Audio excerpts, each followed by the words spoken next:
Ya, shalom. Selamat pagi semua God's Beloved Church. Haleluya, apa kabarnya pagi hari ini? Luar biasa. Ya, ini kali pertama saya diperkenan untuk preaching di tempat ini. Terima kasih buat Pastor Yudi, Pastor Lita.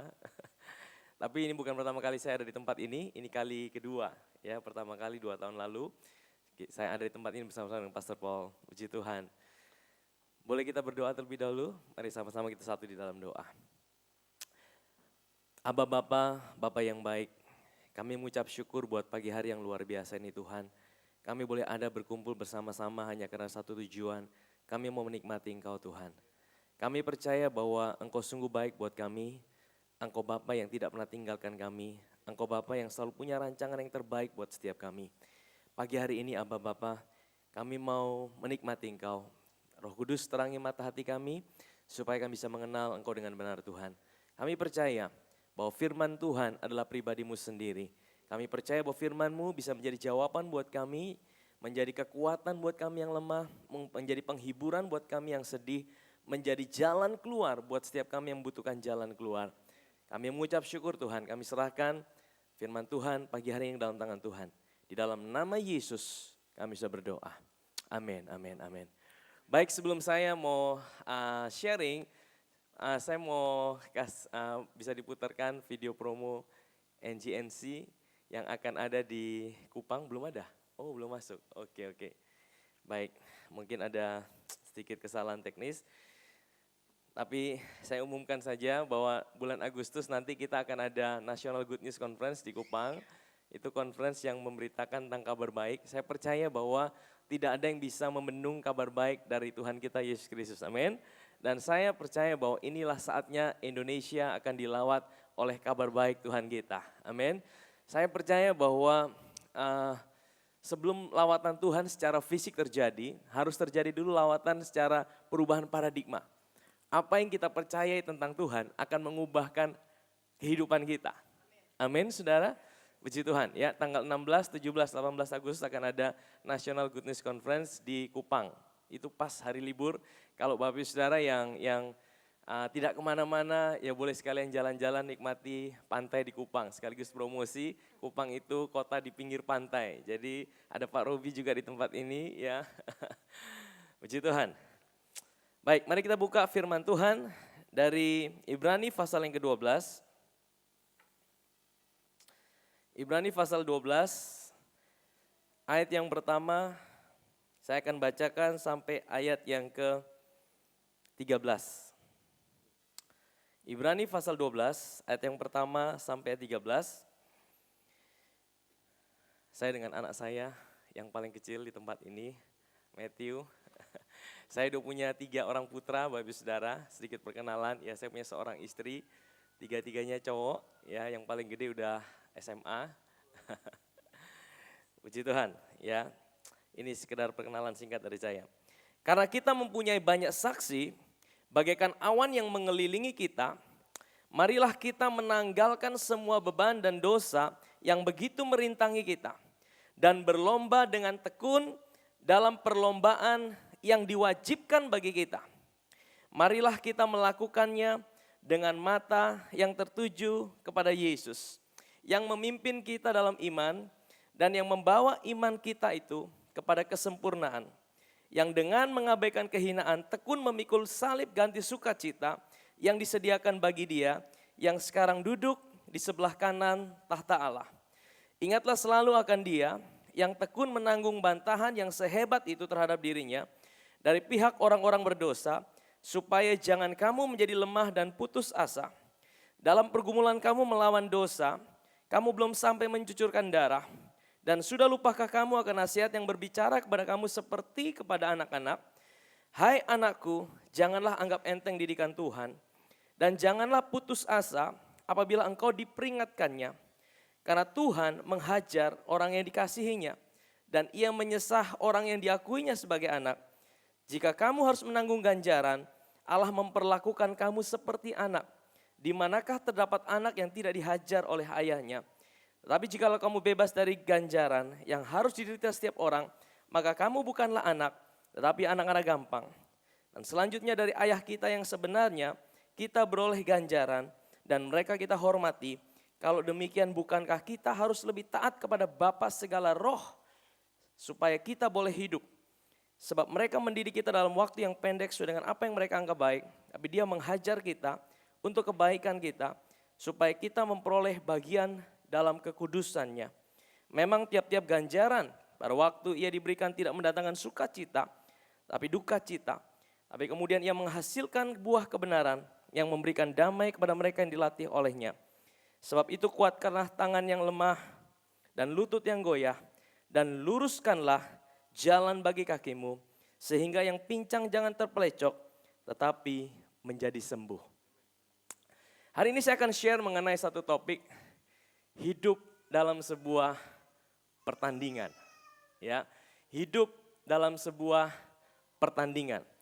Nah, firman Tuhan katakan bahwa karena kita punya banyak saksi, ya, saksi ini siapa Bapak Ibu Saudara? Saksi ini adalah orang-orang yang sudah menjalani pertandingan itu. Ya, orang-orang yang sudah lebih dahulu menyampai garis finish. Mereka sudah selesai dalam pertandingan itu. Nah, firman Tuhan katakan, marilah kita menanggalkan semua beban dan dosa yang begitu merintangi kita dan berlomba dengan tekun dalam perlombaan yang diwajibkan bagi kita. Katakan diwajibkan. Apa artinya diwajibkan? Artinya tidak ada pilihan lain. Ya, kalau diwajibkan itu saudara suka atau tidak suka, saudara mau atau tidak mau, setiap kita harus menjalaninya. Itu artinya diwajibkan. Kalau saudara anak Tuhan, saudara adalah God's beloved church, saudara juga harus menjalani yang namanya pertandingan. Saudara bilang, Tuhan saya tidak mau lihat pertandingan, saya malas. Saudara suka atau tidak suka, saudara mau atau tidak mau, setiap kita harus menjalani pertandingan yang diwajibkan buat kita. Amin saudara. Nah kalau saudara dengar kata pertandingan itu seperti apa Bapak Saudara? Kalau saudara bayangkan pertandingan, mungkin saudara sedang lihat pertandingan lari. Ya, orang bertanding lari mencapai garis akhir. Nah saudara, pertandingan ini bukanlah suatu pertandingan antara sesama kita. Bukan kita saling bertanding satu dengan yang lainnya. Bukan kita saling bertanding, saya dengan Pastor Yudi, kita bertanding. Wah siapa lebih cepat nih? Atau saya dengan Pastor Fedri, kita bertanding, siapa lebih cepat nih? Bukan seperti itu Bapak Ibu Saudara. Pertandingan ini adalah pertandingan kita memanifestasikan apa yang Tuhan sudah kerjakan 2000 tahun yang lalu, sehingga rancangannya semua boleh terjadi di dalam kehidupan kita. Bapak Saudara percaya bahwa kita sebagai anak-anak Tuhan, kita punya Bapa yang baik, amin. Bapa yang baik, dia selalu merancangkan yang terbaik dalam kehidupan kita. Dia tidak pernah merancangkan hal yang buruk dalam kehidupan kita. Oleh karena itu dia berikan Yesus untuk mati buat kita, untuk bayar segala sesuatu yang kita butuhkan. Tetapi untuk mengalami semua apa yang dia kerjakan terjadi dalam kehidupan kita, setiap kita harus menjalani kehidupan ini. Dan itulah yang dinamakan pertandingan untuk mengalami semua yang Tuhan sudah selesaikan boleh terjadi, tergenapi di dalam kehidupan kita. Amin Bapak Ibu Saudara. Amin Saudara. Percayakah kita bahwa Tuhan punya rancangan yang unik buat setiap kita? Makanya tadi saya katakan bahwa setiap kita satu dengan yang lainnya tidak bisa berkompetisi. Karena kompetisi kita bukan antara satu dengan yang lainnya. Kompetisi kita ini adalah kita menjalani apa yang Tuhan sudah tanamkan, rancangkan di dalam kehidupan setiap kita. Dan tahukah Bapak Ibu Saudara bahwa rancangan Tuhan buat setiap kita tidak ada yang sama. Amin Saudara. Amin, setiap kita unik. Mazmur 139 coba kita buka. Mazmur 139 ayat 13 bilang gini.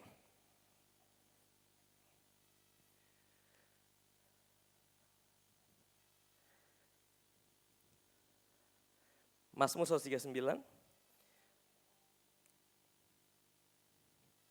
Sebentar.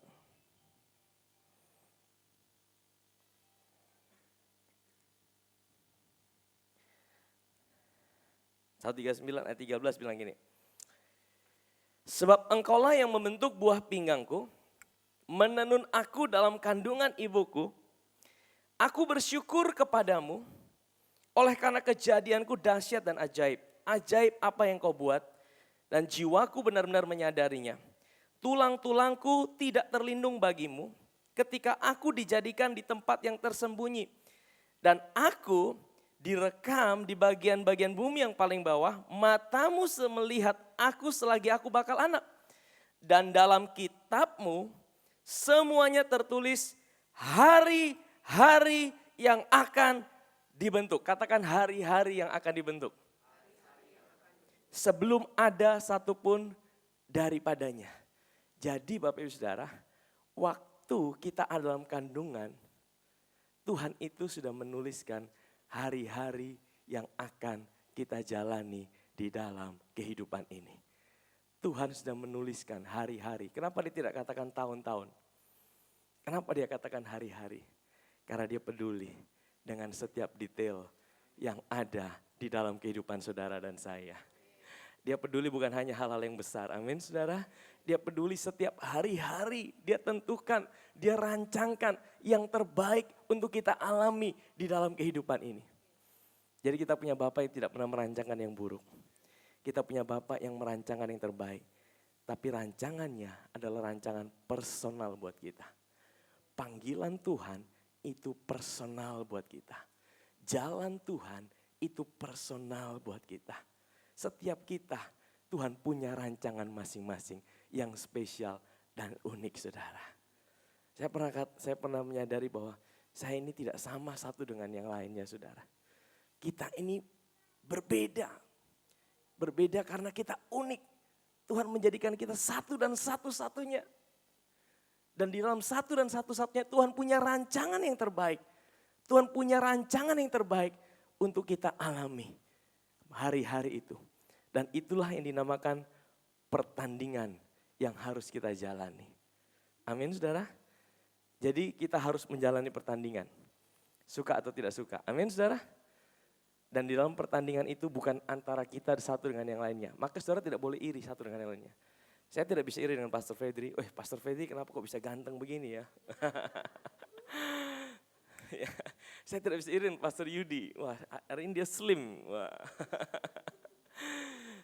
Saya tidak bisa iri dengan saudara yang ada di tempat ini. Karena setiap kita punya panggilan masing-masing. Setiap kita punya rancangan Tuhan yang unik dan spesial di dalam kehidupan kita. Dan itu yang Tuhan namakan, Tuhan bilang, ayo aku udah siapkan sebuah jalan pertandingan buat engkau.